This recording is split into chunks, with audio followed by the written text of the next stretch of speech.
Klik tombol berikut untuk mendapatkan update ilmu yang insya Allah bermanfaat.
Nanti mungkin di akhir saja sambutannya biar efektif nanti pertemuan kita. Siap.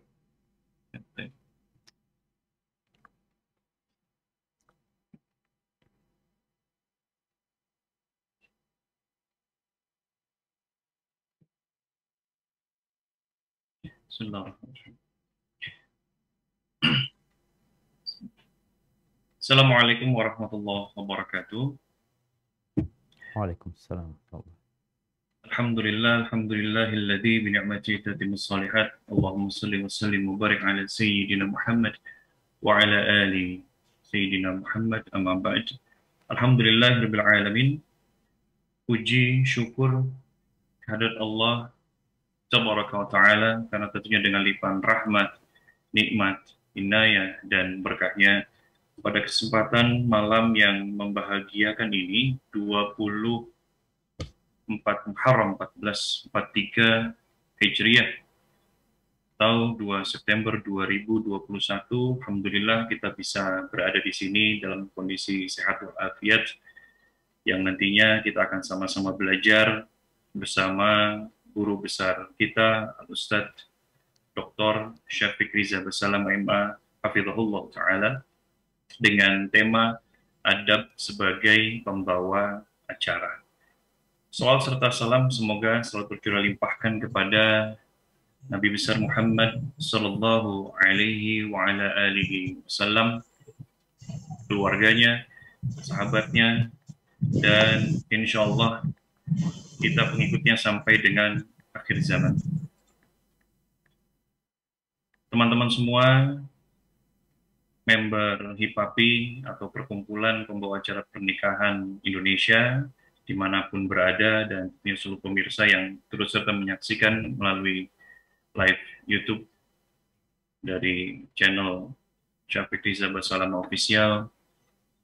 Alhamdulillah saat ini kita bisa hadir di sini, dan kami di sini adalah para pembawa acara pernikahan yang tersebar di berbagai wilayah di Indonesia. Ada yang dari Pulau Sumatera, Kalimantan, kemudian Sulawesi, Irian kalau tidak salah tidak ada ya, kalau tidak salah. Di Bali ada, kalau di Jawa kita luar biasa, Masya Allah, cukup banyak juga. Yang tentunya kita di sini berharap tidak hanya kita mendapatkan ilmu dunia saja ketika kita bergabung dengan HIPAPI Indonesia ini, namun ilmu akhiratnya pun juga kita dapatkan. Salah satunya dengan program HIPAPI Mengaji yang saat ini sedang kita laksanakan. Alhamdulillah, Bismillah hari ini terjadi malam hari ini, yang semoga kita semua mendapatkan ilmu yang bermanfaat tentunya yang bisa kita amalkan. Karena tidak hanya kita menyerap ilmu hanya untuk sekedar pengetahuan saja, namun ketika kita mendapatkan ilmu, insya Allah kita bisa mengamalkannya agar kita bisa selamat dunia dan akhirat. Insya Allah, amin. Amin. Ya Rabbal Alamin. Baik, teman-teman semua, sebelum kita akan serahkan sepenuhnya kepada Ustadz Dr. Syafiq Riza Basalama, izinkan kami untuk menyampaikan beberapa hal terkait adab ataupun etika selama kajian ini berlangsung. Untuk nama yang tercantum diharapkan menggunakan nama asli, bukan nama device ataupun yang lain. Kemudian bagi peserta kajian akhwat atau wanita dapat menonaktifkan videonya. Kemudian platform terbebas dari hal-hal yang melanggar syariat atau dapat menimbulkan fitnah, seperti tidak ada musik, gambar-gambar yang melanggar syariat, profil picture, dan lain-lain. Kemudian pada saat tanya jawab, nanti akan kita bagi menjadi 2 sesi, di mana sesinya ada raise hand, yaitu nanti akan bertanya langsung teman-teman semua kepada Ustadz Syafiq. Kemudian nanti teman-teman juga bisa menulis di kolom chat yang nanti akan langsung terkirim kepada kami, kepada host dan juga host yang tersedia di acara malam hari ini. Nanti fitur raise hand juga silakan bisa digunakan. Baik, teman-teman semua, mungkin kita langsung saja untuk bisa menimba ilmu, menyerap ilmu, agar dalam bekerja kita sebagai master of ceremony atau pembawa acara, kita dapat mengetahui rule-rule ataupun batasan-batasan sejauh mana kita dalam bermuamalah dengan para klien kita, dengan para audiens kita, dan tentunya juga tidak keluar dari syariat Islam. Fadhal, Ustaz, untuk kajian ini, untuk momen ini, Ana serahkan kepada Antum, Ustaz Syafiq, Dr. Syafiq Riza Basalamah hafidhahullah ta'ala. Jazakumullah khair. Assalamualaikum warahmatullahi wabarakatuh. Alhamdulillahi wa kafa. Wassalatu wassalamu ala nabiyil mustafa wa ala alihi wa ashabihi wa man iqtafa amma ba'd. Ahibati fillah, kita berjumpa di malam yang penuh dengan berkah, malam Jumat, malamnya bersolawat kepada Nabi alaihi salatu wassalam, malam diciptakannya Nabi Adam alaihissalam, dimasukkannya ke dalam surga, diturunkannya dari surga, dan kita tahu kelak pada hari Jumat akan terjadi hari kiamat. Semoga Allah Jalla Jalaluh mematikan kita di atas agama ini dan memasukkan kita ke dalam surga.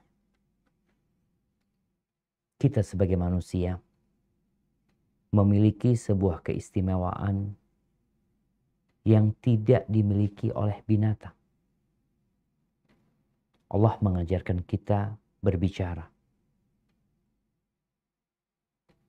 mengajarkan kepada kita bagaimana kita menyampaikan, mengungkapkan isi hati kita dengan anugerah yang Allah berikan. Alam naj'al lahu 'ainain wa lisanan wa syafatain. Bukankah kami telah menjadikan bagi manusia itu kedua mata yang dengannya kita dapat memandang dan melihat. Dan Allah juga berikan kepada kita lisan dan 2 bibir yang dengannya kita dapat berbicara dengan fasih, dengan jelas dan gamblang. Sebagian orang punya lisan, tapi bibirnya terbelah, sehingga ada kesulitan bagi dia untuk menyampaikan apa yang ada dalam isi hatinya atau dalam hati. Ahibati fillah, di surat Ar-Rahman ayat 1 dan 4, Allah Subhanahu wa taala menjelaskan tentang kebesarannya, tentang rahmatnya, tentang Al-Quranul Karim, tentang penciptaan manusia, dan tentang nikmat bicara ini. Apa kata Allah? Silahkan dibaca.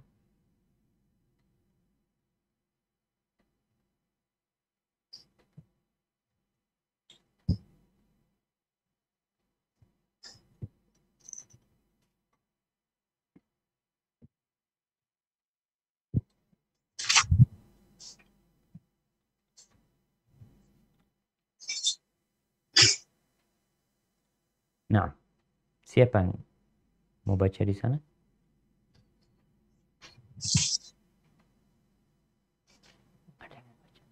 Mas Salim, silakan. Tulisannya nggak kelihatan, Mas. Coba dikecilin lagi tulisannya.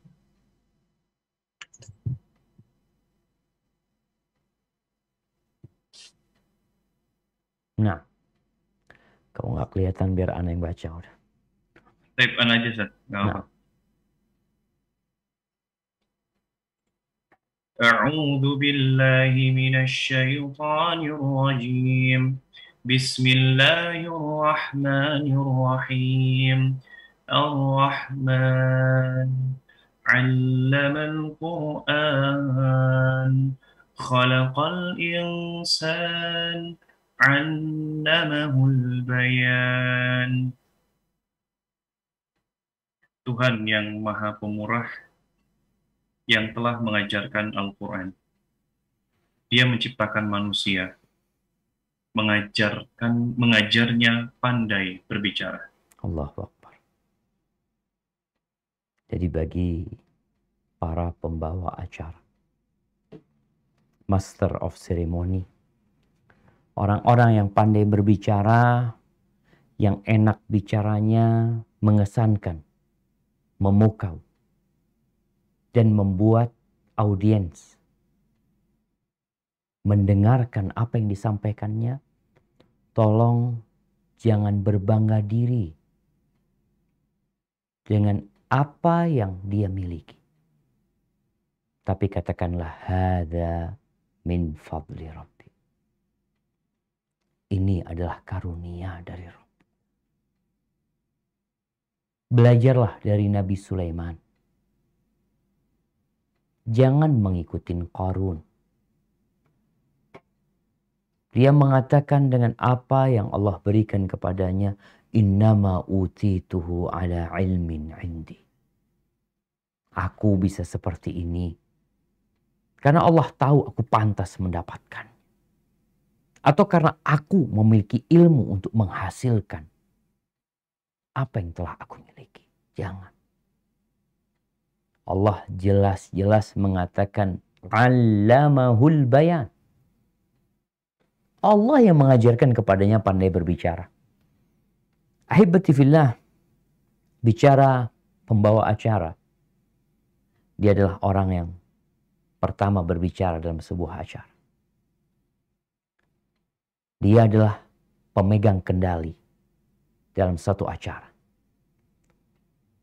Dia memiliki tugas yang berat, mensukseskan acara tersebut. Bagaimana acara itu berjalan dengan baik, menarik perhatian hadirin, tidak mengecewakan. Dia harus memastikan acara berlangsung tepat waktu dari awal sampai akhir. Ahibati fillah, sebenarnya ana bingung ketika disuruh mengisi tentang adab pembawa acara.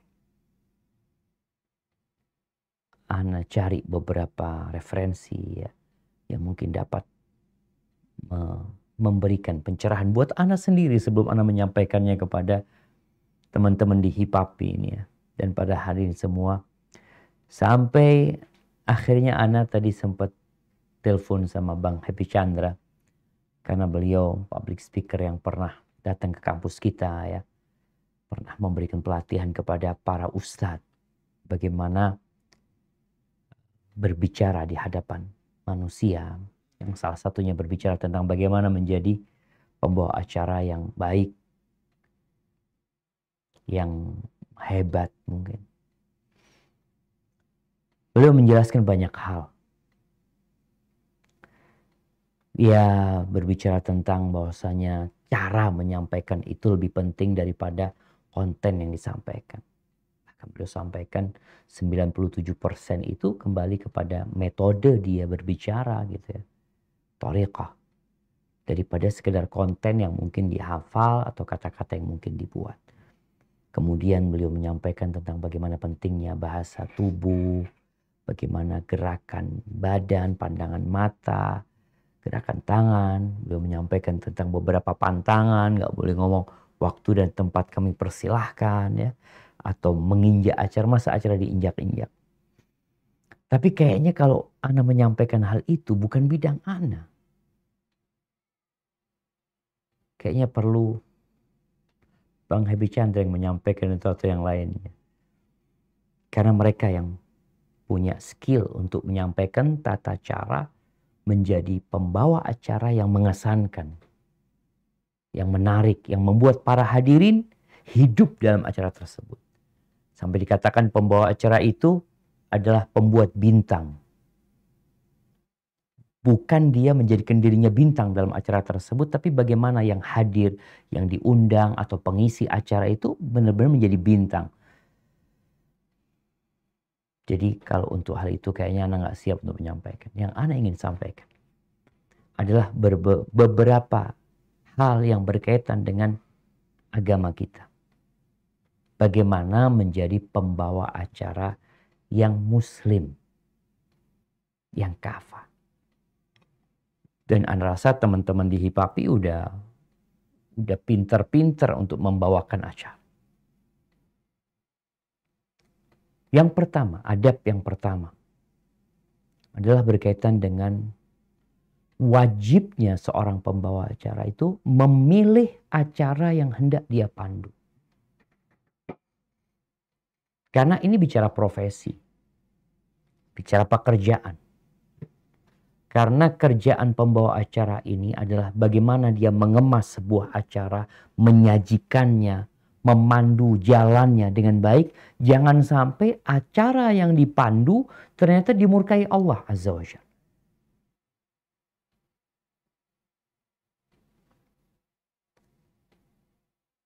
Acaranya bagus, Masya Allah. Tapi dipandang dari sisi agama ternyata Allah murka dengan acara tersebut. Maka perlu diketahui. Perlu dipelajari. Jangan sampai hanya berpikir dapat duit, dapat fulus, selesai. Diundang sana, undang sini, selalu datang, tidak pernah memikirkan apakah Allah ridha dengan apa yang dia bawakan atau tidak. Rasulullah SAW dalam hadis yang diriwayatkan Abu Dawud dengan sanad yang sahih bersabda, Nabi kita alaihi salatu wassalam, "Ma min qaumin yaqumuna min majlisin la yadhkuruna Allah ta'ala fi illa qamu an mithli jifati himar wa kana lahum hasr." Tidaklah satu kaum yang mereka berdiri dari satu acara, dari satu majlis yang mereka tidak mengingat Allah di dalamnya, melainkan mereka berdiri seakan-akan habis selesai makan bangkainya himar, meninggalkan tuh bangkai himar, dan itu akan menjadi penyesalan buat mereka. Maka jangan sampai dapat fulus tapi ternyata Allah murka sama kita. Bagaimana Allah Azza wa Jalla mengatakan kepada nabinya, wa idza sami'ta ayatillah yukfaru biha wa yustahza'u biha. Kalau engkau mendengar orang-orang lagi duduk, mereka kufur dengan ayat-ayat Allah, mendustakan ayat-ayat Allah, mengolok-olok ayat-ayat Allah, jangan duduk sama mereka. Tinggalkan tempat itu. Jadi hendaklah pembawa acara memastikan acara yang dia pandu diperbolehkan dalam agama. Ingat, Allah memberikan kepadanya lisan yang dia bakal ditanya tentang nikmat tersebut. Dibuat ngomong apa sama engkau? Ma yalfidhu min qawlin illa ladaihi raqibun atid. Tidak ada yang keluar dari mulut melainkan akan ada malaikat yang mencatat, yang mengawasi dan mencatat. Yang kedua, hendaklah dia memulai dengan bismillah atau hamdalah, dengan menyebut nama Allah Azza wa Jalla, dengan memuji Allah Jalla Jalaluh. Bagaimana Rasulullah Sallallahu Alaihi Wasallam mengajarkan kepada kita tentang nama Allah ini. Kalau kita mau makan aja baca bismillah. Bagaimana kita hendak membawakan sebuah acara, menyajikan sesuatu yang mungkin di dalamnya ada makanan buat ruh kita. Ada beberapa hadis yang mungkin diperselisihkan kesahihannya. Di antaranya yang diriwayatkan Ahmad, kullu kalamin au amrin dzibalin, semua ucapan atau semua perkara yang penting, la yuftah bi dzikrillahi azza wa jalla fahuwa abtar, yang tidak dibuka dengan mengingat Allah melainkan dia adalah abtar. Au qala aqta, terputus berkahnya. Jadi majelis dari awal sampai akhir, ketika tidak ada nama Allah disebutkan di sana, maka berkah itu hilang. Di riwayat Ibnu Hibban dikatakan, kullu amrin dzibal la yubda fihi bihamdillah. Semua. Ya inilah kadang-kala kita acaranya, masa Anda mulai bismillah. Antum lihat acaranya acara apa? Ya ada acara Ustadz yang resmi. Ya tadi Bang Happy nyabutkan, karena ada acara yang formal, yang semi formal, atau yang non formal. Semuanya dimulai dengan nama Allah. Kenapa tidak? Sebagai seorang muslim, kita bicara negara kita mayoritas muslim. Jangan malu antum untuk mengatakan bismillahirrahmanirrahim. Yang terhormat Fulan bin Fulan, yang saya hormati. Kenapa? Orang-orang Arab jahiliyah, mereka menggunakan bismillah dengan nama Allah. Karena Allah itu Rabbul Alamin. Dan Rasul SAW, beliau kalau kirim surat, beliau mulai dengan bismillah. Tujuannya apa? Mungkin akan ada yang menegur antum. Kenapa kok pakai bismillah? Udahlah, ini acara kan umum. Ada muslim, ada non-muslim. Pokoknya kalau bicara acara pernikahan, kadang-kala undangannya mungkin ada non-muslim. Tapi engkau sebagai seorang muslim, ucapkan bismillah. Yang ketiga, memberikan penghormatan secara khusus dan secara umum tanpa berlebihan. Rasul sallallahu alaihi wasallam mengatakan, "Idza atakum karimu qaumin fa'akrimu." Kau datang kepada kalian seorang yang mulia di kaumnya, kalian muliakan. Kita ini sikap kita bukan membeda-bedakan, tapi memang mereka berbeda. Ada orang-orang yang mulia di acara pernikahan umpamanya. Kalau kita bicara, ternyata di situ ada ustadz yang datang. Apa yang menghalangi antum untuk mengatakan secara khusus, yang terhormat Ustadz Fulan? Mungkin beliau bukan bintangnya. Karena acara pernikahan bintangnya adalah mempelai lelaki dan mempelai wanita. Mungkin mereka berdua bintangnya. Tapi kita tahu kehadiran orang soleh ini, orang baik ini di acara tersebut, ini boleh jadi menjadi berkah untuk majelis itu. Maka gak ada masalah. Memuliakan orang yang memang mulia. Tapi tanpa berlebih-lebihan. Rasulullah SAW saja ketika ada wafat, ada delegasi dari Bani Amir datang kepada Nabi SAW. Mereka mulai mengatakan kepada Nabi SAW, Anta sayyiduna, engkau adalah sayyid kami, yang termulia di antara kami. Beliau memang sayyiduna. Tapi beliau ingin memberikan pelajaran kepada orang-orang agar tidak berlebih-lebihan. Beliau malah mengatakan as-sayyid Allah tabaraka ta'ala. Allah itu yang sayyid. Secara mutlak Allah yang paling mulia. Qulna wa afdaluna wa a'zamuna, engkau yang paling mulia, yang paling baik, yang paling agung. Nabi SAW mengatakan qulu biqaulikum au ba'di qaulikum. Katakan ucapan kalian atau sebagian ucapan kalian, jangan berlebih-lebihan.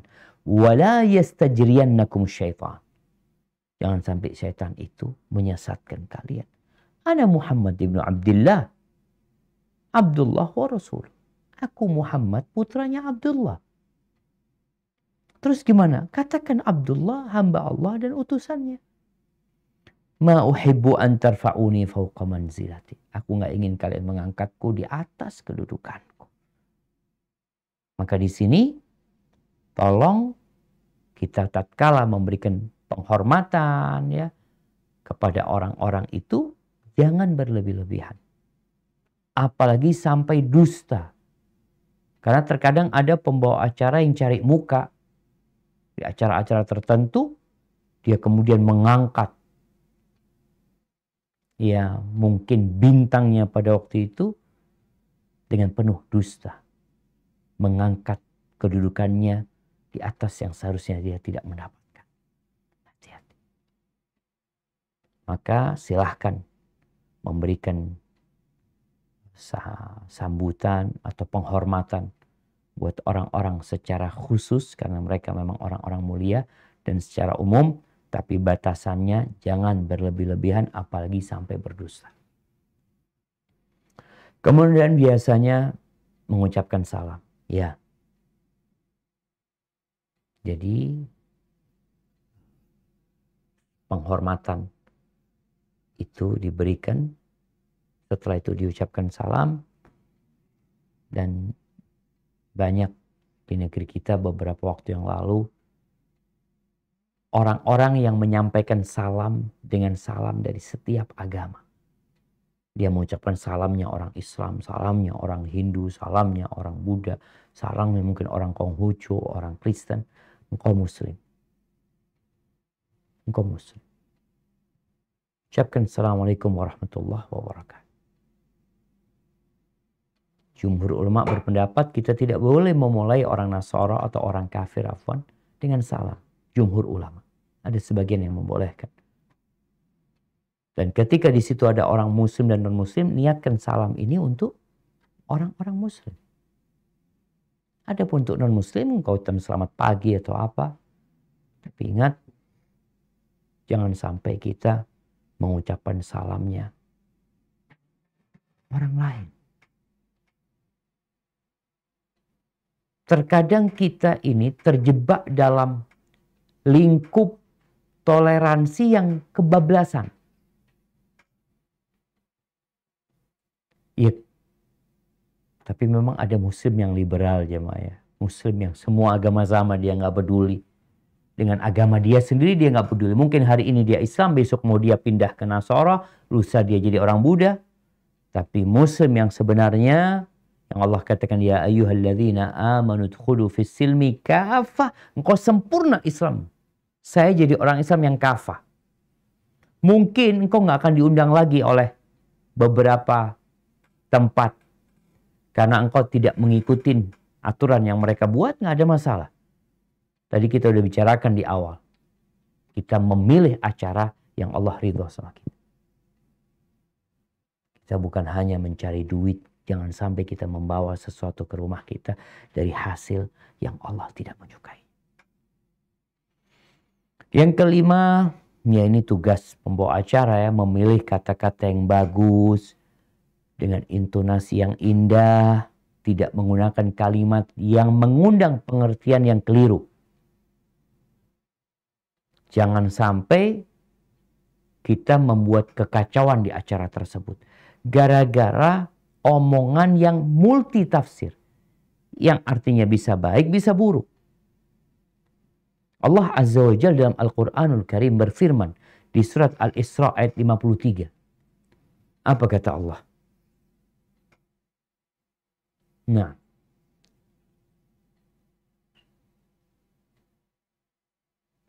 أعوذ بالله من الشيطان وقل لعبادي يقولوا التي هي أحسن إن الشيطان ينزغ بينهم إن الشيطان كان للإنسان عدوا مبينا. Dan katakanlah kepada hamba-hambaku, hendaklah mereka mengucapkan perkataan yang baik, perkataan yang benar, perkataan yang lebih baik atau benar. Sesungguhnya setan itu menimbulkan perselisihan di antara mereka. Sesungguhnya setan itu adalah musuh yang nyata bagi manusia. tuh lihat. Salah ngomong. Kadangkala multitafsir, ditafsirkan yang tidak benar. Setan akan memanfaatkan hal itu. Jadi kita secara umum tatkala berbicara bersama kerabat kita, saudara kita, kawan kita, apalagi di depan publik, maka hendaklah yaqulul lati hiya ahsan. Muslim itu memilih kata-kata yang baik seperti dia memilih kurma-kurma yang baik. Dipilih kata-katanya itu. Nabi SAW mengatakan al-mu'min kan nahla. Orang beriman itu seperti lebah. Dia mengambil yang baik, meletakkan yang baik, dia nggak ngerusak. Jadi pembawa acara tanggung jawab bagaimana acaranya terlaksana dengan baik. Tentunya dengan memilih kata-kata yang baik. Subhanallah ya. Allah Azza wa Jalla menyuruh orang-orang beriman. Nanti bisa dilihat di surat Al-Baqarah ya. Ayat 104 Allah mengatakan, Ya ayyuhalladzina amanu la taqulu ra'ina. Wahai orang-orang beriman, jangan katakan ra'ina. Ra'ina ini memiliki dua makna. Yaitu perhatikan kami ya Rasulullah ya. Tapi memiliki makna yang buruk. Ra'inan. Orang-orang Yahudi mengatakan ra'ina tapi maksudnya kata-kata yang buruk. Maka sama Allah Azza wa Jal, orang mukmin nggak boleh pakai kata ra'ina. Wa qul unzurna.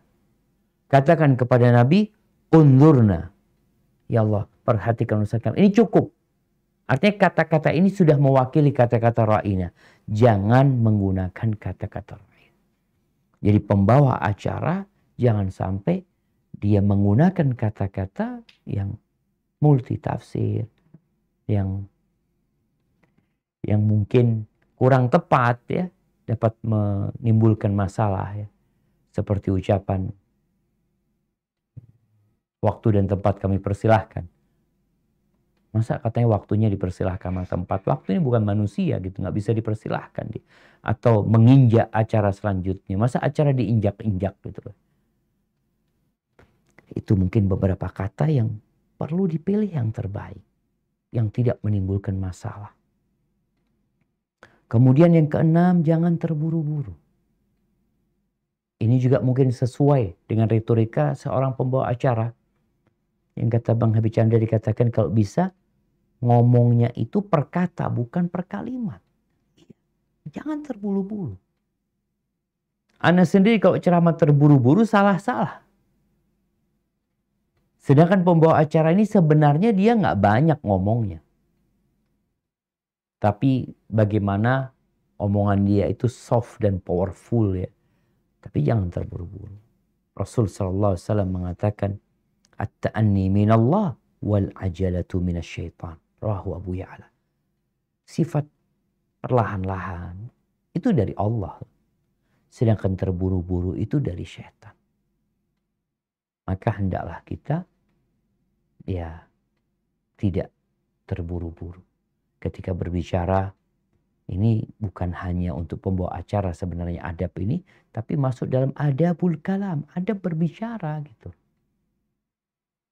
Bagaimana Rasul sallallahu alaihi wasallam ketika berbicara kadang-kala beliau mengulang 3 kali. Demi agar para sahabat itu memahaminya. Kemudian yang ketujuh, tidak bertele-tele.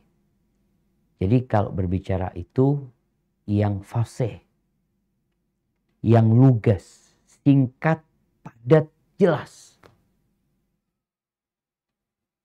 Tujuannya berbicara apa? Agar orang itu memahami apa yang kita sampaikan.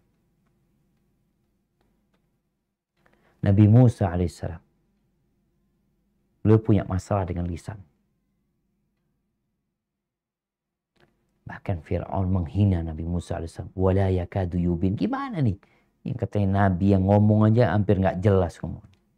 Nabi Musa tahu dengan kekurangan beliau. Maka beliau berdoa. Ketika Allah utus Nabi Musa kepada Fir'aun untuk mendakwain Fir'aun, beliau berdoa mohon kepada Allah agar Nabi Harun dijadikan Rasul juga. Sampai dikatakan tidak ada seorang saudara yang memintakan kepada Allah sebuah profesi yang lebih mulia daripada profesi yang dimintakan Nabi Musa untuk saudaranya Harun. Apa kata Allah di surat Al-Qasas ayat 33-34?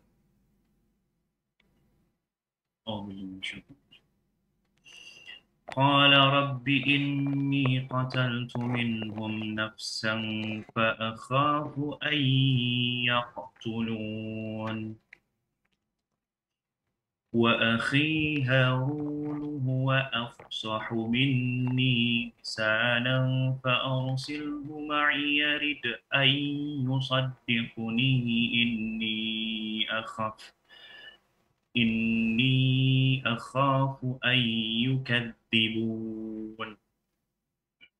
Yang artinya, Musa berkata, "Ya Tuhanku, sesungguhnya aku telah membunuh seorang manusia dari golongan mereka. Maka aku takut mereka akan membunuhku. Dan saudaraku Harun, dia lebih fasih lidahnya daripadaku. Maka utuslah dia bersamaku sebagai pembantuku untuk membenarkan perkataan. Sesungguhnya aku khawatir mereka akan mendustakan." Masya Allah. Tuh. Memintakan agar Nabi Harun mendampingi. Jadi 2 nih nabinya. Anak kadang-kadang melihat ya acara pembawa acara ada 2 pembawa acaranya. Mungkin biar lebih keren atau apa. Tapi ini bukan untuk hal itu. Tapi benar-benar untuk mendukung dakwah. Menyampaikan agama Allah ini. Karena Nabi Harun afsah minni lisan. Dia lebih fasih, lebih jelas ngomongin daripada aku. Maka seorang pembawa acara ya berusaha dia untuk mempersiapkan diri ya. Kata-kata yang dipilih dia itu singkat, padat, jelas, mudah difahami. Tapi yang ke-8, perlu memiliki wawasan agama yang cukup, yang berkaitan dengan acara yang dia pandu. Kenapa? Karena dia ini yang dia bertanggung jawab dengan acara dari awal sampai akhir. Ketika ada apa-apa dalam acara tersebut dengan dia memiliki wawasan, paling tidak dia dapat menggunakan mic dia sebagai sarana untuk memberikan pencerahan kalau memang ada sesuatu yang salah di situ. Oleh karena itu yang ke-9, setelah dia memiliki wawasan agama yang cukup, maka dia harus menjalankan amar ma'ruf nahi mungkar. Jadi pembawa acara ini ingat, dia yang pegang mic. Dia yang dapat mempersilahkan fulan. Dia yang dapat mengatakan kepada fulan untuk berhenti, untuk turun dari mimbar. Dia yang dapat mengatakan tafaddal, naik ke atas, kami persilahkan untuk maju ke depan. Dan dia yang dapat mengatakan silahkan turun. Maka apabila terjadi kemungkaran di tempat tersebut, jangan diam doang. Antum yang pegang mic. Makanya kadangkala Anda lihat di acara pernikahan, ada banyak kemungkaran yang terjadi yang pembawa acara tidak punya peran apa-apa. Padahal dia mampu sebenarnya untuk menjadikan itu sarana. Sarana apa? Sarana menyampaikan pesan Nabi SAW. Balighu anni walau ayat. Sampaikan dari aku walaupun satu ayat. Contoh nih yang Anda sering lihat, makan dengan tangan kiri. Makan dan minum dengan berdiri. Apakah pembawa acara nggak bisa mengatakan kepada semua tamu undangan diharapkan untuk makan dengan atau untuk tidak lupa dengan adab makan dan minum ya. Yang pertama adalah membaca bismillah, makan dengan tangan kanannya dan duduk. Ini kesempatan. Ketika mungkin ada campur baur laki perempuan, mungkin bagi yang perempuan diharap duduk di tempat mereka ya, yang laki-laki. Dia yang mengatur acara tersebut. Bukan malahan dia mengatur terjadinya kemungkaran. Dia mencegah kemungkaran semampu dia. Ketika masuk waktu sholat, adzan dikumandangkan. Apa nggak bisa seorang pembawa acara untuk mengatakan kepada hadirin atau kepada pemateri, mohon maaf karena adzan sedang dikumandangkan, mungkin kita mendengarkan adzan terlebih dahulu, lalu kita lanjutkan acara ini. Nggak bisa. Itu tugas pembawa acara. Artinya dia yang membawakan acara ini. Kemudian ketika masuk waktu sholat ya, kadang-kala ada acara pernikahan, ya udah selesai acara ramah tamah. Udah nggak ada acara lagi. Acara terakhir ramah tamah, makan umpamanya, pembawa acara biasanya masih pegang mic. Di situ dia punya kesempatan lagi bagi jamaah laki-laki. Ini karena sudah masuk waktu sholat, di sebelah kanan kita ada musola, atau di belakang gedung kita ada masjid, dipersilahkan untuk menuju ke sana, untuk melaksanakan sholat zuhur atau sholat yang memang telah masuk waktu. Ingat, engkau sebagai seorang muslim punya tanggung jawab dakwah. Menyampaikan agama Allah ini. Bukan hanya cari makan dari acara tersebut. Makanya tadi yang bicara perlu punya wawasan, perlu belajar. Bukankah Allah Azza wa Jalla mengatakan wal asri innal insana lafi khusrin illa alladhina amanu wa amilu salihat wa tawasaw bil haqqi wa tawasaw bis sabr. Semua orang dalam keraguan. Semua. Illa alladhina amanu, kecuali orang yang berilmu.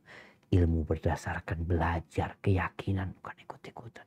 Wa amilu salihat, kemudian dia beramal. Kemudian watawasaw bil haq.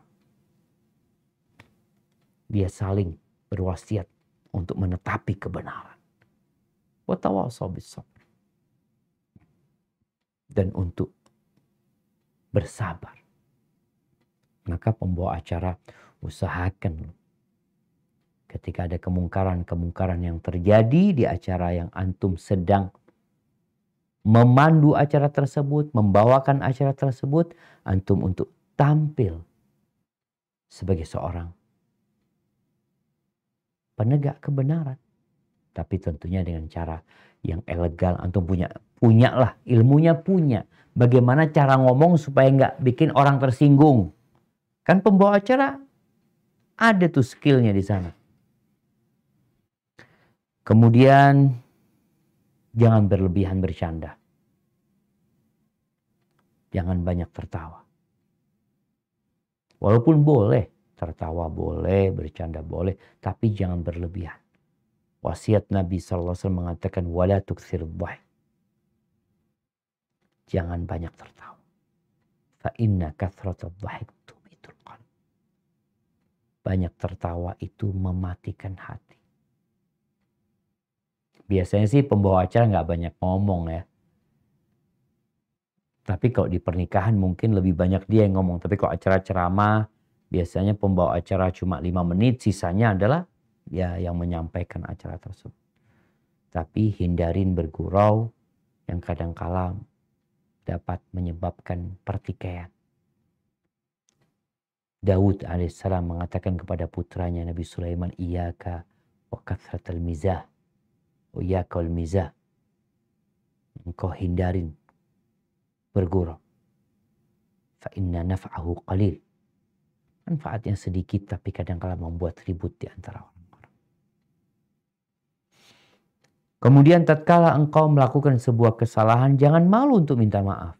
Minta maaf. Salah penyebutan ya.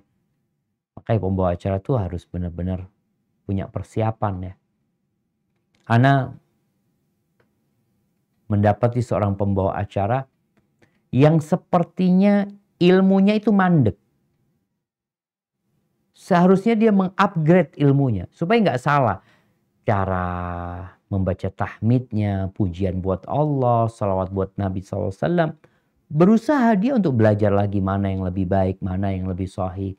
Selain bicara agar dia menarik, tapi bagaimana supaya dia dapat pahala yang lebih besar lagi. Maka tatkala dia menyebutkan sesuatu yang salah, dia minta maaf. Dia ralat. Yang sering salah pembawa acara itu banyak menyebutkan nama ana. Syafiq Riza kepada Ustadz Syafiq Riza Basamalah.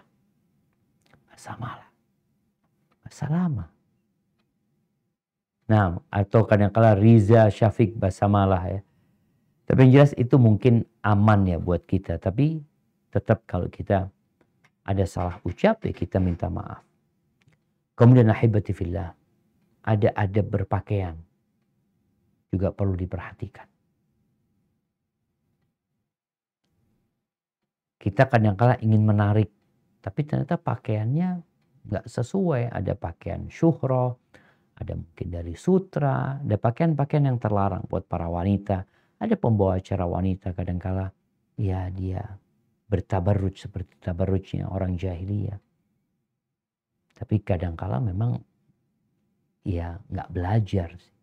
Makanya hari ini kita kenapa belajar? Allah Azza wa Jalla berfirman di surat Al-A'raf ayat 26. Apa kata Allah Jalla Jalaluhu?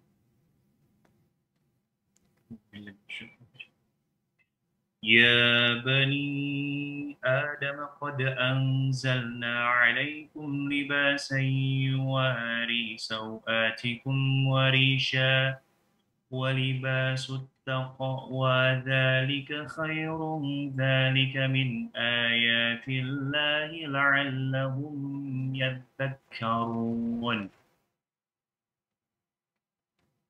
Hai anak Adam, sesungguhnya kami telah menurunkan kepadamu pakaian untuk menutup auratmu dan pakaian indah untuk perhiasan.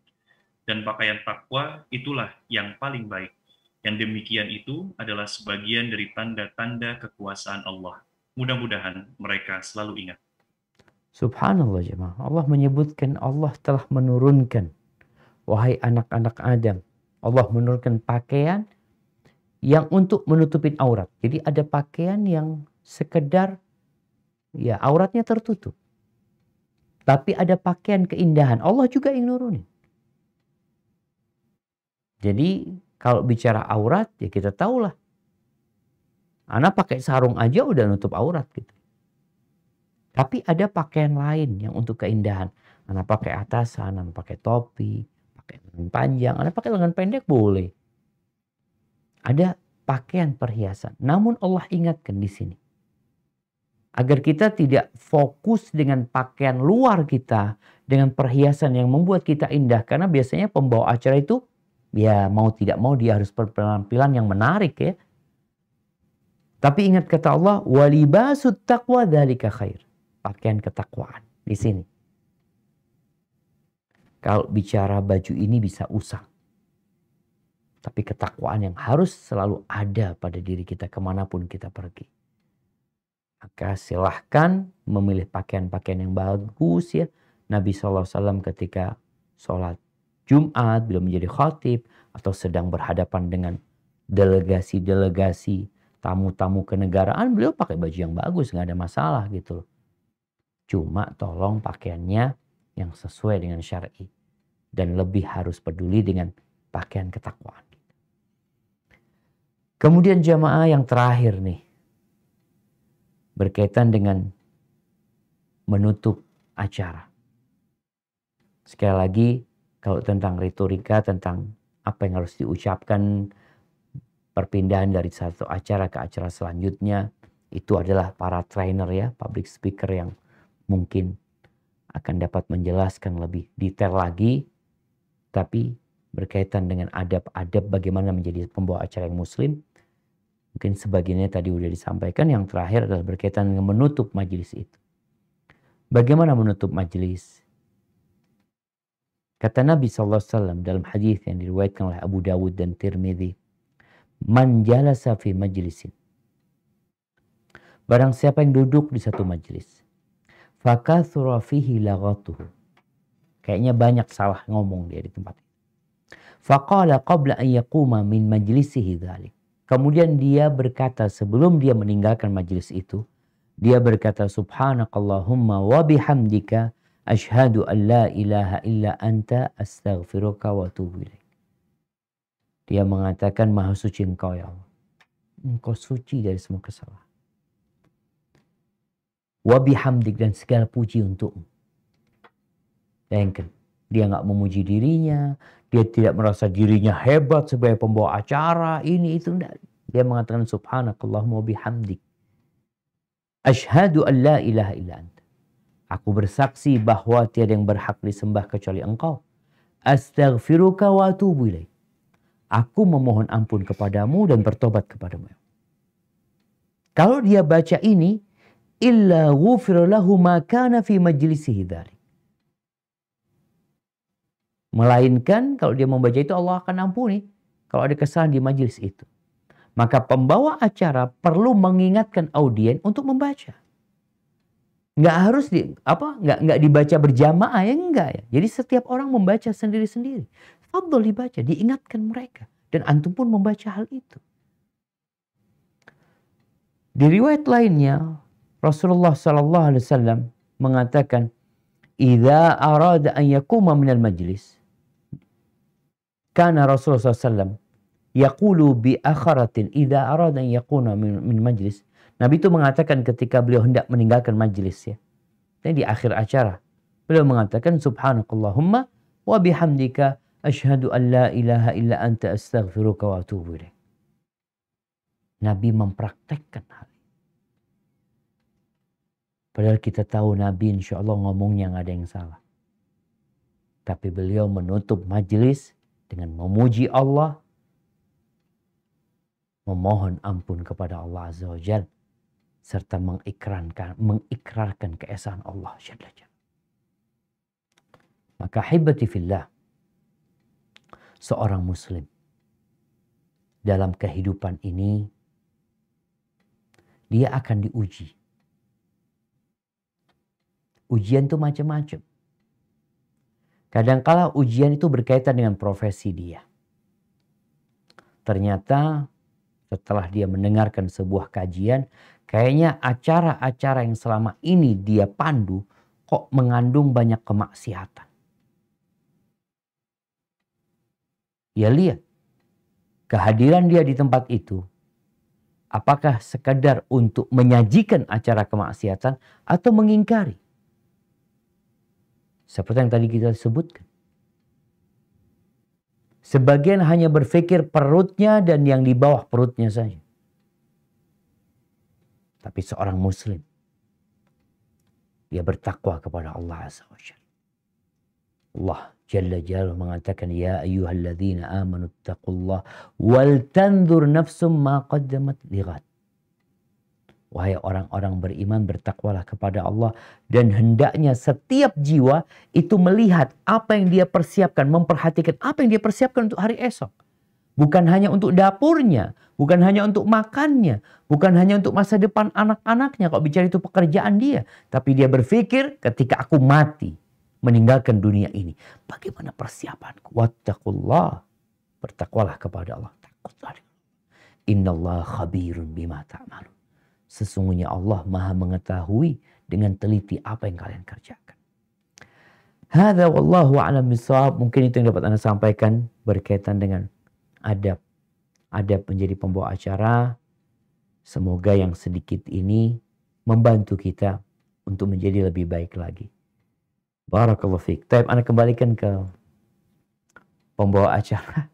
Masya Allah, wafik, barakallah, Masya Allah, barakallahu fikum. Jazakallah khair, Ustaz, untuk penyampaiannya. Yang kita tangkap saat ini ada beberapa poin, kurang lebih ada 10 poin, ya, yang tadi sudah disampaikan oleh guru kita, Ustaz Dr. Syafiq Riza Basalamah. Betul ya, Ustaz, ya, Anda bilang ya? Untuk waktu di Kuningan, Anda nggak salah ngomong itu ya. Ngomong nama antum, Masya Allah. Baik, kurang lebih ada 10. Yang pertama, memilih acara yang tepat atau acara yang diridhoi oleh Allah Taala, kemudian membaca bismillah dan ditutup dengan hamdalillah atau hamdalah agar tidak kehilangan berkah dari Allah. Kemudian memberikan penghormatan secara khusus atau umum tanpa berlebihan, apalagi mengandung dusta. Dan selanjutnya mengucapkan salam secara Islam.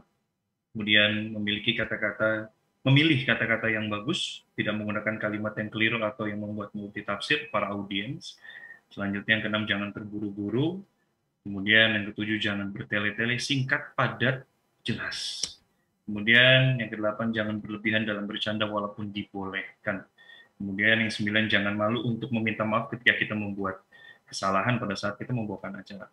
Dan yang terakhir, menggunakan pakaian yang bagus namun tetap sesuai dengan syar'i. Sebelum kita buka di sesi tanya jawab, Bang Alfas, ada satu yang penting yang lupa tadi, nggak disampaikan. Yaitu amar ma'ruf nahi mungkar. Iya.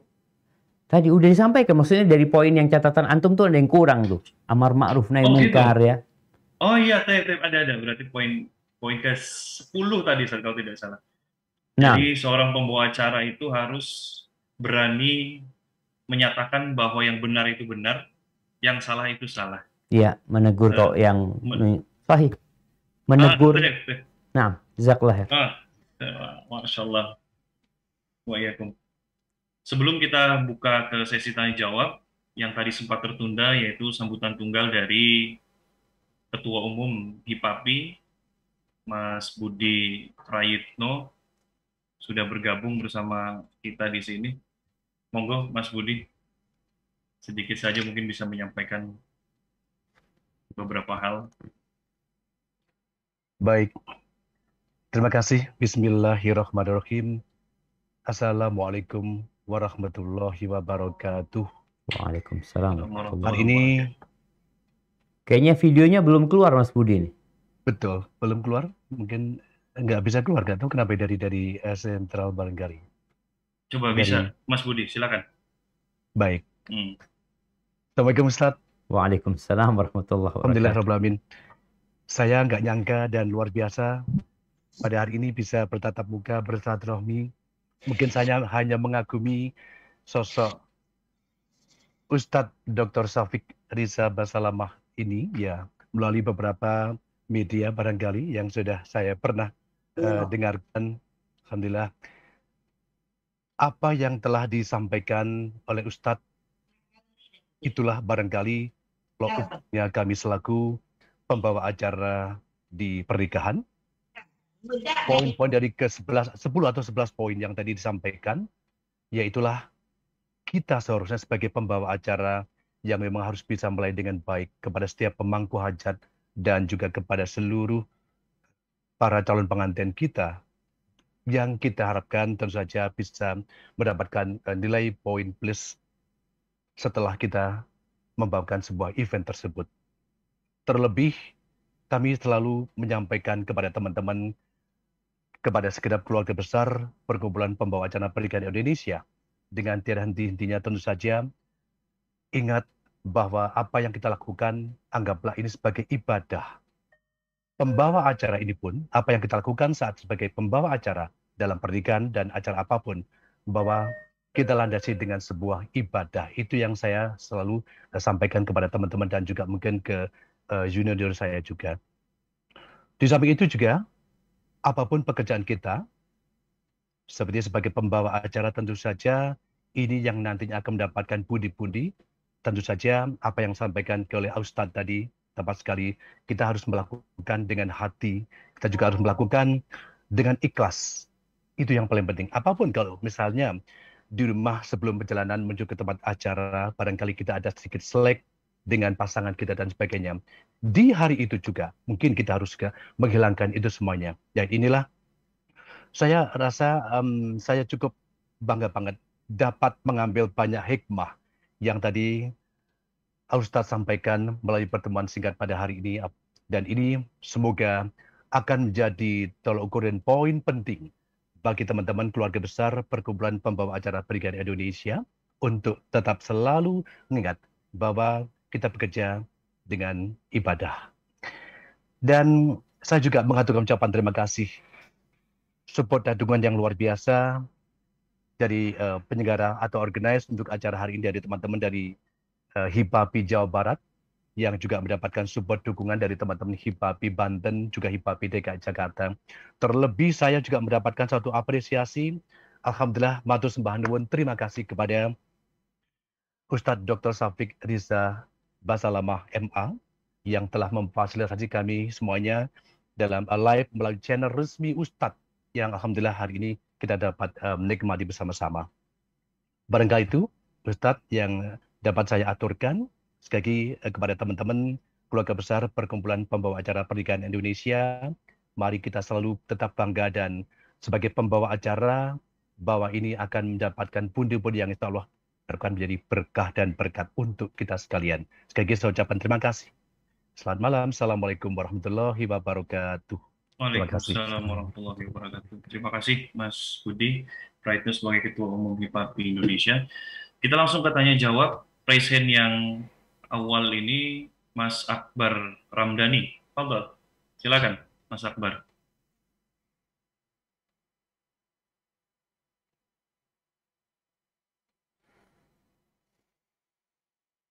Mas Akbar Ramdhani, silakan. Saya meng-unmute. Oke, kita lanjut ke Ilma Yusra dari Banten. Silakan. Yang sudah raise hand saat ini.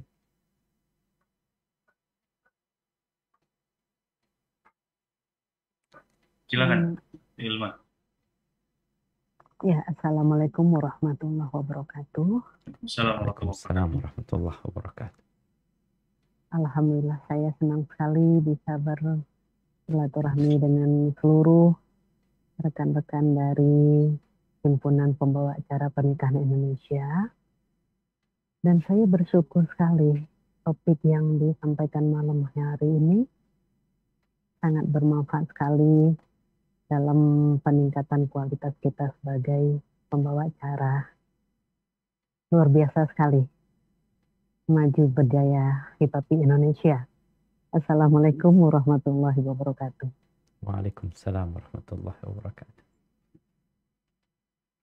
Silakan Ilma, langsung ke pertanyaan. Beberapa poin tadi yang disampaikan. Ini bukan pertanyaan ya, semacam apa ya, penambahan ilmu dalam membawakan cara. Karena selama ini banyak sekali yang kita dengarkan untuk mengucapkan salam itu ada yang mengucapkan salam untuk agama lain. Alhamdulillah malam hari ini kita mendapatkan pencerahan. Kita sebagai muslim tentunya hanya mengucapkan salam sebagai kita beragama Islam. Jadi sekali lagi terima kasih ilmu yang diberikan. Jadi saya tidak mengajukan pertanyaan, hanya mengucapkan terima kasih atas materi malam hari ini yang sangat luar biasa sekali. Begitu Mas. Sekali lagi terima kasih. Oh baik, terima kasih. Oke. Selanjutnya Kang Anggi Prawira. Silakan Kang. Assalamualaikum Ustaz. Waalaikumsalam warahmatullahi wabarakatuh. Ahlan wa Masya sahlan. Allah, terima kasih dipertemukan di Zoom ini. Terima kasih Kang Alfas, terima kasih di PPI PAPI Jawa Barat. Ini Alhamdulillah hari ini saya sampai mencatat semua materi yang dari Ustadz ini, dan ini semua bermanfaat sekali Ustadz. Saya itu ada tertarik di poin keempat, itu tidak mengucapkan salam agama lain. Nah, kan kita tahu bersama-sama bahwa sebagian ulama ada yang memperbolehkan, ada juga yang tidak memperbolehkan. Nah, apabila ternyata kita cenderung yang tidak memperbolehkan, Ustaz. Nah, dan ternyata ketika acaranya protokol istana atau misalkan yang resmi, di situ di teksnya ternyata sudah ada tulisan itu. Salam sejahtera untuk kita semua, Om Swastiastu, Namo Buddhaya, salam kebajikan, seperti itu. Nah, di situ ada keterpaksaan, Ustaz, kalau di keyakinan ya, mungkin ada keterpaksaan. Itu lalu kita terpaksa untuk mengucapkan hal itu. Nah, yang ingin saya tanyakan, kira-kira kita nggak tahu ini apakah ini menjadi dosa kecil, receh-receh, kalau diulang-ulang jadi berbukit-bukit, jadi banyak gitu. Solusinya kira-kira apa, Ustaz? Selain istighfar, selain ya, karena ini kan yang diulang-ulang, mungkin kata malaikat, mungkin nih orang udah istighfar tapi dilakuin selalu. Mungkin kurang lebih seperti itu, Ustaz. Terima kasih. Waalaikumsalam warahmatullahi wabarakatuh. Masya Allah. Iya, Anda jadi ingat dengan yang disebutkan Bang Happy Chandra ketika dia mengatakan kalau yang resmi itu ya tekstual. Jadi memang membaca susunan acara dengan kata-kata yang sudah ditetapkan. Kalau bicara tadi acara kenegaraan umpamanya, itu sudah ada. Oh subhanallah syama. Coba kita tanyakan, sejak kapan itu ada? Sejak negara kita berdiri? Apakah di zaman Bung Karno itu ada? Di zaman Pak Harto itu ada? Ya, yang ditanyakan bukan itu. Tapi yang ditanyakan bagaimana kondisi kita. Apa yang kita takutkan sebenarnya? Kalau pertanyaannya apakah itu menjadi dosa besar atau dosa kecil?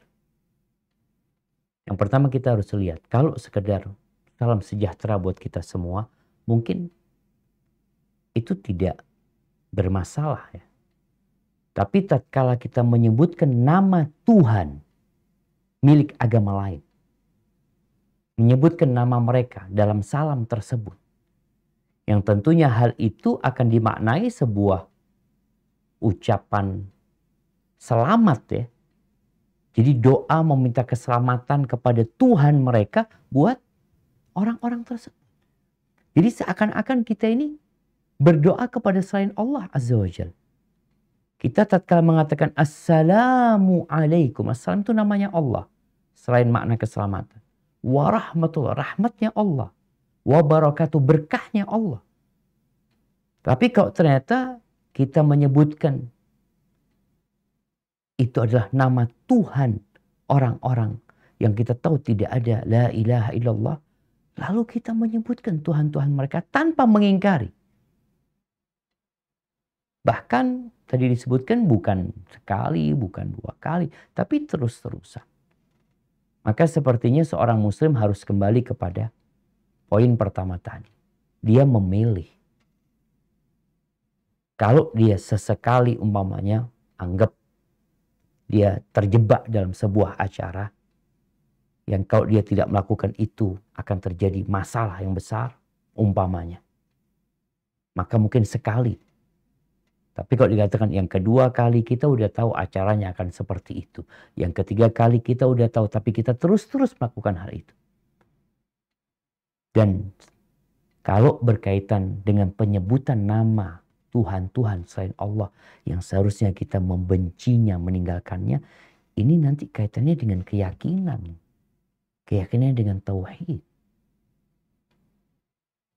Dan tatkala kita mengulangi sekali, 2 kali, 3 kali, kemudian umat mengikuti kita. Bayangin, gimana pembawa acara ini, kan dia membuat orang terpengaruh ya, dengan cara dia membawakan acara, dengan kata-kata dia, sehingga kesalahannya bukan hanya kesalahan dia menyebut nama-nama yang terlarang tersebut.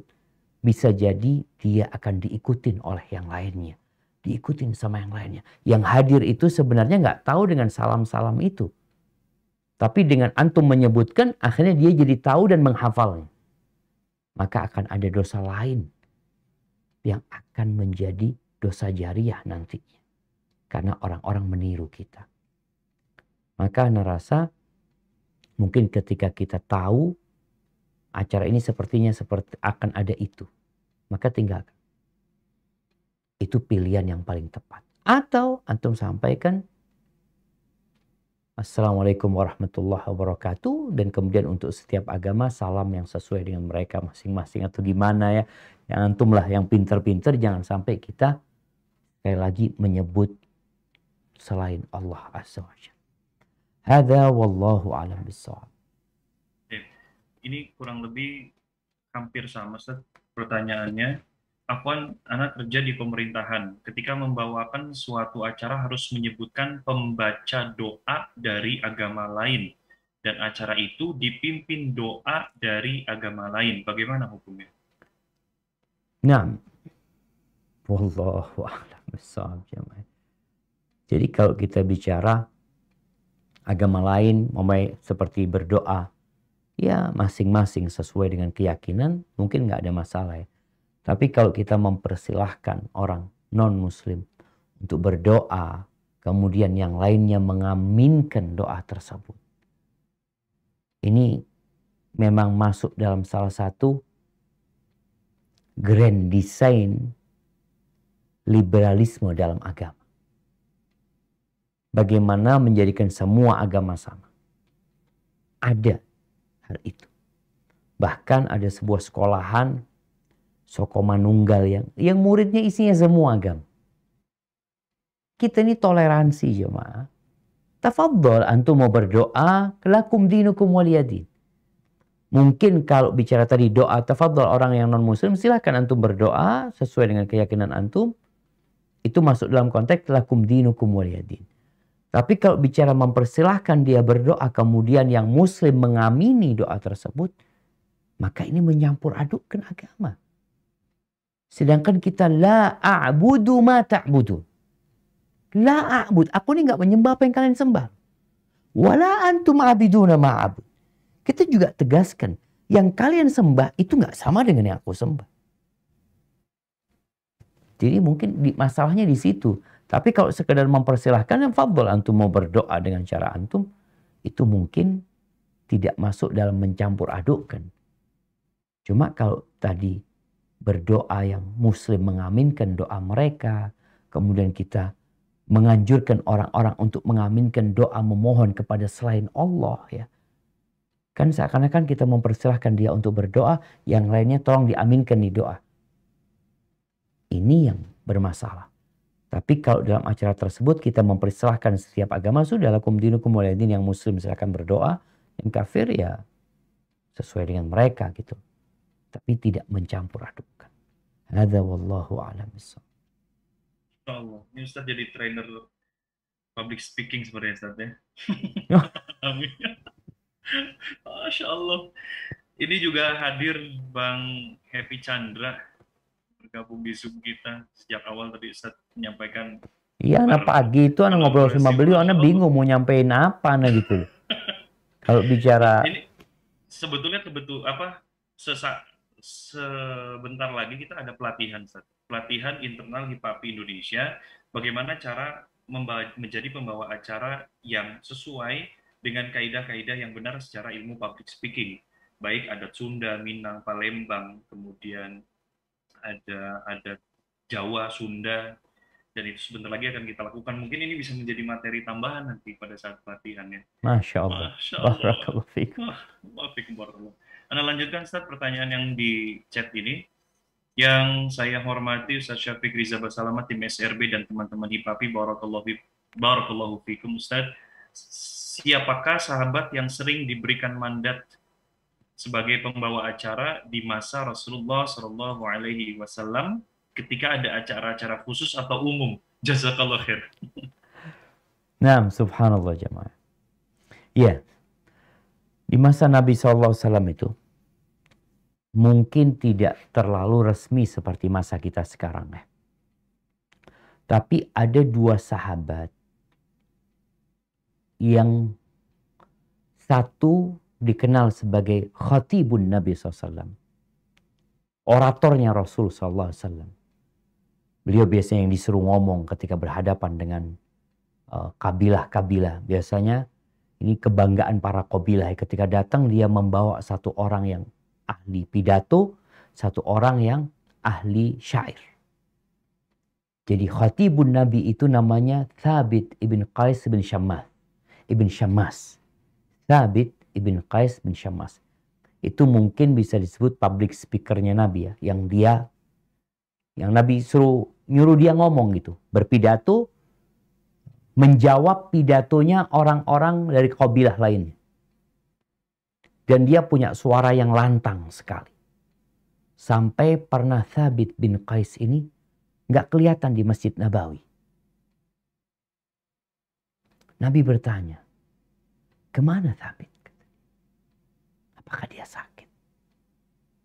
Akhirnya seorang sahabat mengunjungi Thabit. Kenapa engkau nggak datang? Nabi bertanya tentang engkau. Kata Thabit, setelah turunnya surat Al-Hujurat ya. Ayat yang mengatakan ya ayyuhalladzina amanu la tarfa'u aswatakum fawqa sautin nabi wa la tajharu lahu bil qawli ka jahri ba'dikum li ba'd an tahbata a'malukum wa antum la tash'urun. Wahai orang-orang beriman, kalian jangan mengangkat suara kalian di atas suara Nabi. Jangan mengeraskan suara kalian lebih keras dari suara Nabi SAW. Bisa gugur amalan kalian. Thabit itu karena suaranya lebih keras dari Nabi SAW. Bahkan disebut tadi, khatibnya Nabi SAW. Dia merasa dia yang masuk dalam ayat itu gitu. Dia termasuk penghuni neraka, takut dia. Kan Nabi memberikan kabar gembira bahwa dia termasuk penghuni surga. Karena dia bukan mengangkat suara menentang Nabi SAW. Tapi mengangkat suaranya untuk membela Nabi SAW. Itu khatibnya Nabi SAW. Jadi kalau ada delegasi-delegasi yang datang, Thabit yang akan menjawab omongan orator mereka, biasanya seperti itu. Adapun syairnya Nabi SAW adalah Hassan bin Thabit. Hassan bin Thabit. Jadi kalau mereka menyampaikan bait-bait syair, maka jawabnya juga pakai syair juga. Maka Hassan bin Thabit yang diperintahkan oleh Nabi SAW. Maka orang-orang Arab ketika melihat khotibnya Nabi, syairnya Nabi, mereka mengatakan khotibnya Nabi lebih baik dari mereka. Kemudian penyairnya Nabi juga lebih baik dari penyairnya mereka. Hadza wallahu a'lam bishawab. Tapi memang acara-acara dahulu itu tadi tidak terlalu formal seperti sekarang ya. Contohnya ketika Ja'far bin Abi Thalib, beliau hijrah ke Habasyah. Lalu tatkala itu raja minta dihadirkan orang-orang Islam yang menjadi jubir ya. Menjadi jubir pada waktu itu, bukan pembawa acara, tapi menjadi juru bicaranya umat Islam pada waktu itu Ja'far bin Abi Thalib. Dan dia juga menyampaikan dengan sangat lugas, tegas ya. Nggak bertele-tele tentang dakwah ini. Sehingga orang itu dapat menerima apa yang disampaikan. Jadi sebenarnya Anda lihat untuk para pembawa acara ini, mereka memiliki sebuah karunia Allah ya, yaitu pandai berbicara. Seharusnya dia gunakan juga bagaimana menyampaikan ayat-ayat Allah walaupun satu ayat. Hadza wallahu a'lam bishawab. Masya Allah. Ini sebetulnya yang bertanya ini banyak sekali, Ustaz. Kalau saya bacakan semua, mungkin kita selesai bisa dini hari. Masya Allah ya. Ustaz, ini sedikit saja. Kalau untuk suara perempuan itu bagaimana, Ustaz? Ketika ada MC perempuan untuk membawakan acara. Barakallahu fikum. Nah, jemaah. Jadi pendapat yang lebih kuat, suara perempuan itu bukan aurat sebenarnya. Jadi dia boleh berbicara ketika ada perlunya. Ketika dia hendak menyampaikan sesuatu, perempuan-perempuan datang kepada Nabi SAW. Mereka bertanya kepada Rasul SAW. Mereka menyampaikan isi hati mereka. Ketika mereka curhat tentang masalah yang mereka hadapin, itu nggak ada masalah. Tapi kalau berkaitan dengan pembawa acara, apabila ada lelaki, seharusnya yang perempuan mungkin di bagian perempuan. Kita lihat biasanya sekarang ini alhamdulillah dengan orang-orang belajar ya, acara resepsi perempuan sendiri, laki sendiri. Jadi suara perempuan itu bukan aurat. Tapi dia juga punya adab yang harus diperhatikan bagi para wanita. Allah Azza wa Jalla mengatakan, Ya ayuhan Nabi qul li azwajika. Allah mengatakan, fala takhdha'na bil qaul fayatma'a alladhi fi qalbihi marad. Kalian para perempuan, kalau ngomong itu jangan dilemah gemulaikan ya. Yang menyebabkan orang itu jadi nafsu sama perempuan. Beda perempuan sama laki. Perempuan itu memang punya suara, ya kalau ngomong yang tegas aja dia gitu. Ketika dia perlu untuk berbicara, untuk menyampaikan sesuatu, silahkan. Dengan tegas, tapi tidak dengan cara melemah, lembutkan ucapan dia ya. Atau intonasinya dibuat seperti itu sehingga orang jadi bernafsu ketika mendengarkan dia berbicara.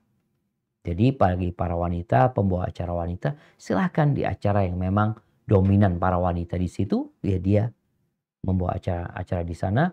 Dan untuk yang laki mungkin dikhususkan di tempat yang laki. Tapi sekali lagi pendapat yang lebih kuat, suara perempuan itu bukan aurat. Tapi memang perempuan itu lebih diperintahkan untuk menutup dirinya.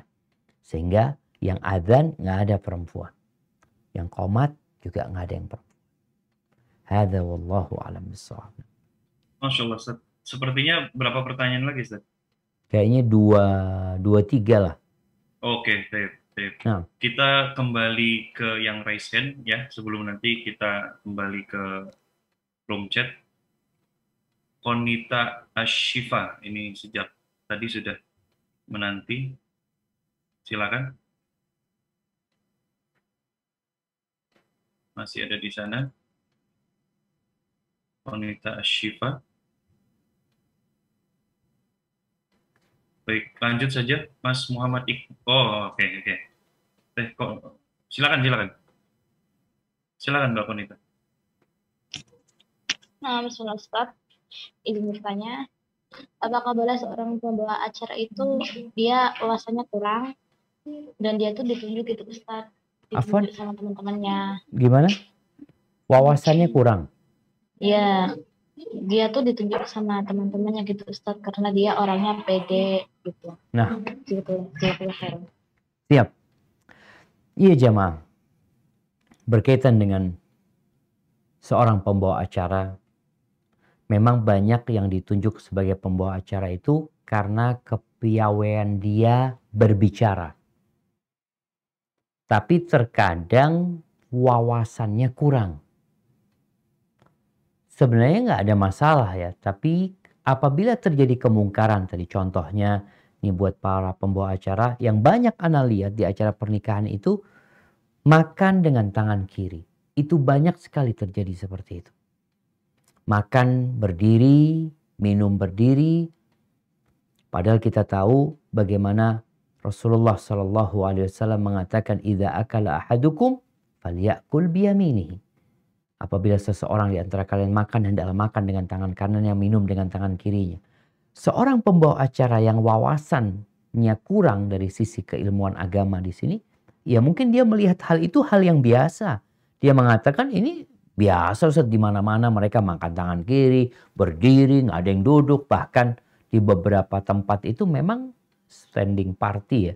Mereka berdiri semua, nggak disediakan tempat duduk mamanya. Tapi pembawa acara yang berwawasan, dia mengatakan diharapkan ya, memang nggak ada kursinya, mau gimana sekarang? Makan gimana? Diharapkan yang bisa duduk. Artinya kadang-kala ada tempat duduk. Tapi kalau nggak ada ya keterpaksaan lagi mereka untuk makan seperti itu. Jadi kalau wawasan agamanya kurang, hendaklah dia menambah wawasannya. Dia mengetahui, dia belajar gitu. Bukan berarti dia ditunjuk, ya udah anak nggak punya wawasan agama, lo ya belajar. Supaya antum, tadi Ketua HIPAPI sudah menyampaikan bahwasanya bagaimana menjadikan profesi ini sebagai ibadah pula. Bukan hanya untuk mendatangkan pundi-pundi, tapi ada nilai ibadahnya.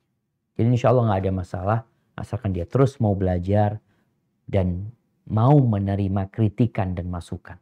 Ketika dia melakukan kesalahan, karena keterbatasan wawasan dia, ya dia harus menerima masukan dan kritikan dari teman-temannya. Ahibati fillah, nggak ada yang sempurna. Maka hendaklah kita berlapang dada untuk menerima kritikan-kritikan dari kawan-kawan kita. Hadza wallahu a'lam bissawab. Ustaz, ini tidak jauh tadi, memang saya juga ingin menyampaikan pertanyaan ini. Tadi sempat menyinggung yang standing party, kemudian ada yang berdiri, dan ada yang duduk. Ketika kursinya tidak mencukupi, itu kira-kira apakah kita sebagai MC harus menyampaikan bahwa silakan makan duduk atau makan di tempat yang telah tersedia? Kalau masih tetap ada yang berdiri, apakah kita sudah gugur kewajiban untuk melakukan amar ma'ruf? Seperti itu, atau seperti apa, gimana? Nah, ya ahibati fillah. Jadi wa ma 'alaika illa al-balagh. Tidak ada kewajibanmu kecuali hanya menyampaikan saja. Hanya saja harapannya para pembawa acara ini ketika menyampaikan itu bukan menyampaikan terpaksa ya, tapi menyampaikan karena memang ingin pahala dari Allah. Sehingga dia dapat mengemas teguran itu, tidak menyindir mereka, tidak menyakiti hati mereka, tapi membuat mereka lebih semangat untuk mengamalkan sunnah Nabi SAW. Seperti ucapan ya terima kasih kepada para hadirin atau para undangan yang telah duduk dan makan dengan tangan kanannya. Kadang-kala mereka yang dibicarakan kan jangan makan berlebihan, makan ambil yang kau makan ya. Kadang-kala karena kita tahu ada yang makannya berlebihan kemudian nggak dimakan.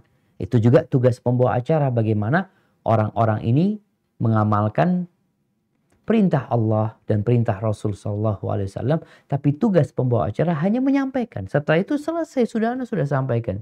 Tapi nanti ketika ada acara lagi, dia menyampaikan hal itu lagi. Jangan bosan-bosan untuk memberikan peringatan. Mungkin jamaah, subhanallah, di antara 100 orang yang hadir itu, ada 2 orang yang makan yang kemudian makan dengan tangan kanan.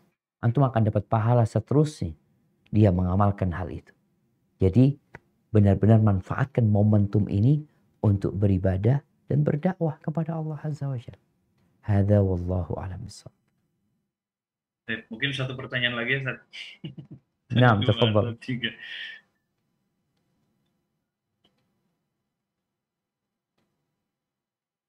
Nah, ini mungkin masih terkait, saya coba gabung menjadi satu.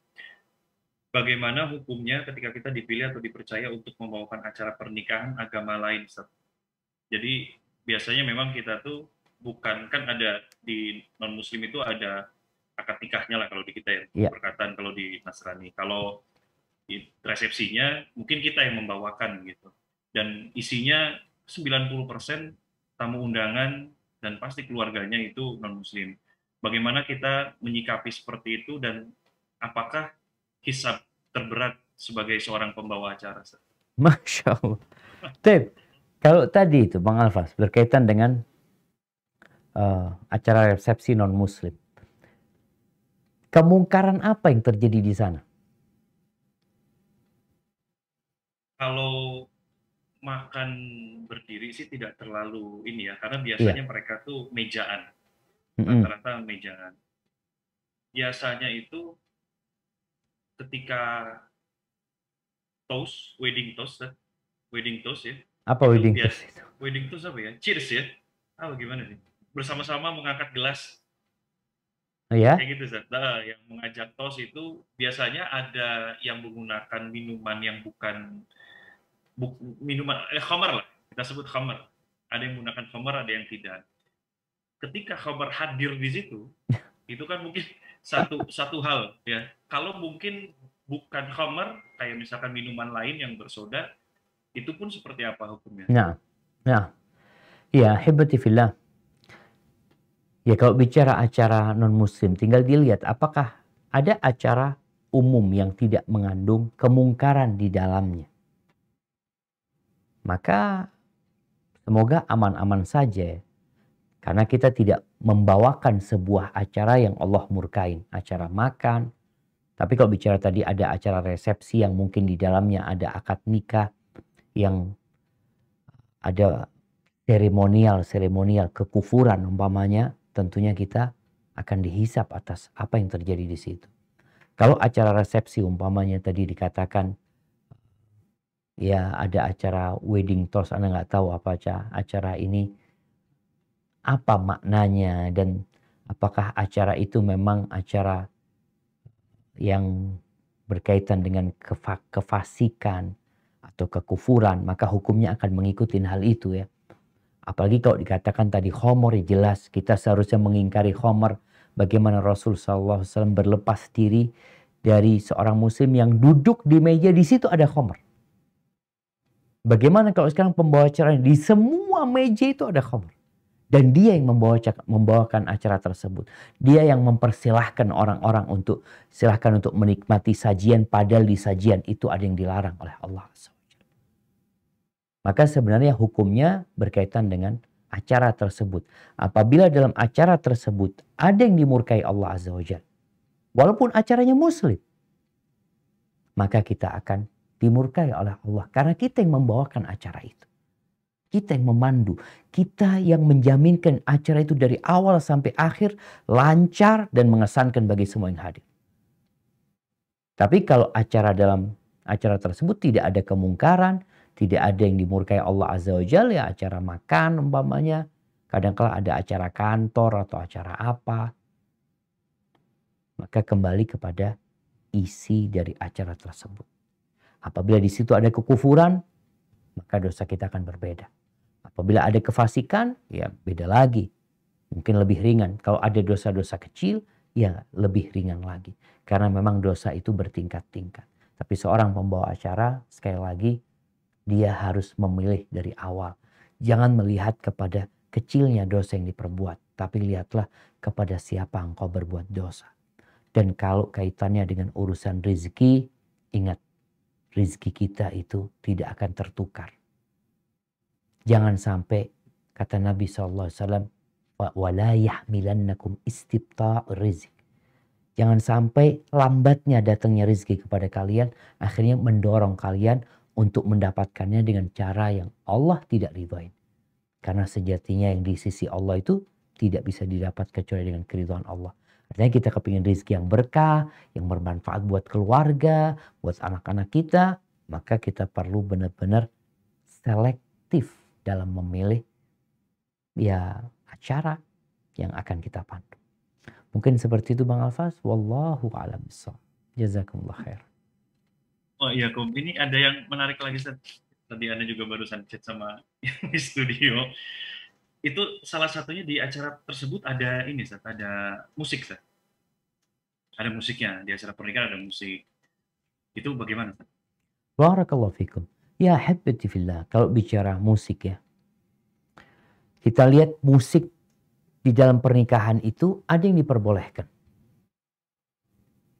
Jadi di mana Rasul SAW memperbolehkan adanya rebana dari gadis-gadis bocah-bocah cilik yang mereka bernyanyi, menghibur ya. Itu sebenarnya nggak ada masalah gitu. Memang di acara pernikahan yang kebanyakan sih acara musiknya kan bukan musik rebana ya. Walaupun kita tahu dalam masalah musik ini mungkin ada sebagian ulama yang berpendapat nggak apa-apa. Musik itu selama tidak melalaikan, selama tidak mengundang syahwat dan birahi, tidak seperti ya acara-acara pernikahan ada penari ularnya, ada lagu-lagu yang menyebabkan orang jadi bernafsu ya, na'udzubillah min dzalik. Yang jelas semua ulama sepakat kalau kontennya mengandung hal-hal yang membuat orang itu jadi lupa sama Allah, membuat syahwatnya itu bangkit, jelas itu semua terlarang. Jadi pendapat yang lebih kuat memang musik yang diperbolehkan dalam acara pernikahan itu adalah yang menggunakan rebana saja. Jadi kalau yang tidak menggunakan rebana, walaupun ada sebagian kecil, kalau kita bicara hukum musik ini, sebagian besar ulama, jumhur ulama melarang secara mutlak kecuali rebana pada waktu pernikahan atau Idul Fitri. Walaupun ada sebagian ulama yang membolehkan, mungkin hal itu bisa dikaji kembali buat teman-teman ya. Sehingga paling tidak teman-teman yang membawakan acara ini, dia tahu sampai mana gitu batasan-batasannya. Ketika dia sudah mengkaji dengan benar sehingga dia tahu kalau ini terlarang atau yang diperbolehkan itu dengan batasan seperti ini, seperti itu. Kalaupun umpamanya dia condong ya kepada yang menghalalkan karena lebih enak menurut dia, tolong diperhatikan. Kenapa ini Anda menyampaikan hal ini? Karena kebanyakan orang yang beranggapan halal itu tidak memperhatikan syarat-syarat para ulama yang mengatakan halal tersebut. Syaratnya itu nggak boleh melalaikan. Nggak boleh musik-musik itu ya kebanyakan kalau kita lihat lagu-lagu itu urusan cinta, sayang dan itu mereka melarang kalau hal yang seperti itu.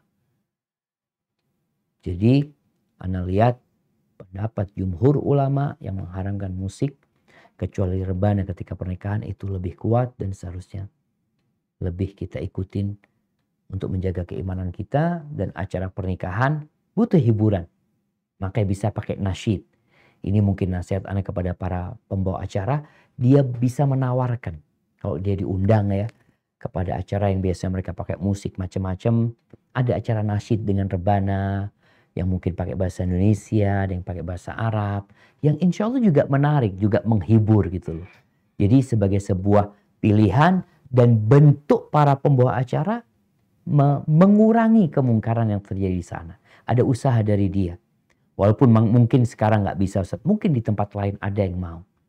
Jadi jangan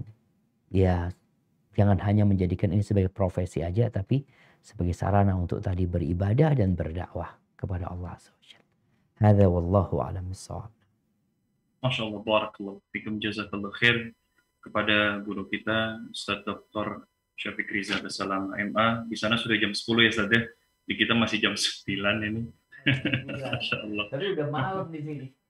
Oh, Masya Allah.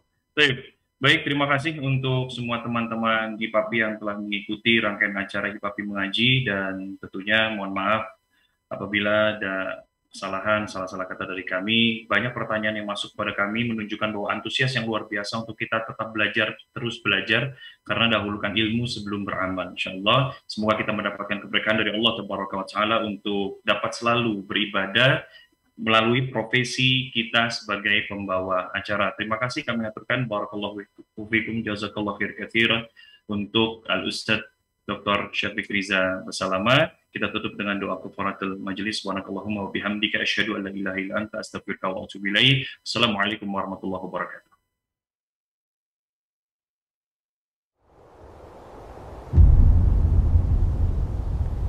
Klik tombol berikut untuk mendapatkan update ilmu yang insya Allah bermanfaat.